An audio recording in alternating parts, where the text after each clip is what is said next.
తెనాలి రామకృష్ణ కథలు. ఇందులో ఒకటి వింత పరిష్కారం. శ్రీకృష్ణ దేవరాయలు 500 ఏళ్ల కిందట మన దక్షిణ భారతదేశాన్ని పరిపాలించిన చక్రవర్తి.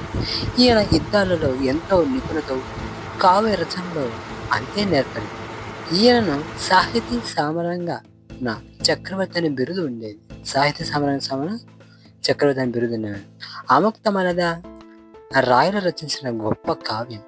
ఆ రాయల దగ్గర 8 మంది కవులు ఉండేవారు, గొప్ప కవులను. వారిని అష్టదిగ్గజాలు అని పిలిచేవారు. అల్లచాని పెద్దన, ముక్కు తిమ్మన, రామభద్రుడు, దూర్జటి, భట్టుమూర్తి, పింగళి సూరన, మాదయ్య గారి మలన, తెనాలి రామకృష్ణుడు రాయల ఆస్థానిక దిగ్గజాలు అని. ఆయన సభకు భువన విజయం అని పేరు ఉండేదన్నమాట. ఒకసారి రాయల దగ్గరకు ఒక మహాపండితుడు వచ్చాడు. అతడు అనేక భాషల్లో అనర్గళంగా మాట్లాడుతున్నాడు. ఇంతకీ సమస్య ఏంటంటే, ఆ రాయల సభలోని కవి పండితుల్లో ఎవరైనా అతని మాతృభాషను కనిపెట్టాలి. ఆ రాయల వారు ఒకసారి రాయల దగ్గరకు ఒక మహాపండితుడు వస్తున్నాడు. అతడు అనేక భాషల్లో అనర్గళంగా మాట్లాడుతున్నాడు. అంటే హిందీ, మరాఠీ, మలయాళం, మొత్తం సంస్కృతం ఇవన్నీ అనర్గళంగా మాట్లాడుతున్నాడు. మరి ఇంతకీ ఆ సమస్య ఏమిటంటే, ఆ రాయల సభలోని కవి పండితుల్లో ఎవరైనా అతని మాతృభాషను కనిపెట్టాలి. ఆ రాయల తన కవి దిగ్గజాలను ఈ సమస్య విడగొట్టమని కోరాడు. మొదట ఆంధ్ర కవిత పితామహుడు పేరు పొందిన పెద్దన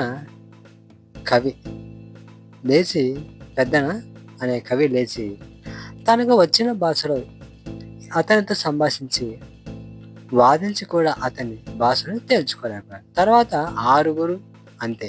చివరికి తెనాలి రామకృష్ణుడు వంతు వచ్చింది. ధారాళంగా భాషలన్నీ వేస్తున్న ఆ పండితుని దగ్గరికి వెళ్ళాడు. ఎంతోసేపు అతని ఎదురుగా నిలబడి ఏమీ అడగలేకపోయాడు.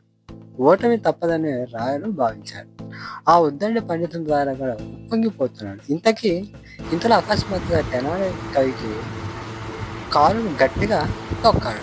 ఆ బాధ భరించలేక పండితుడు అమ్మా అని అన్నాడు.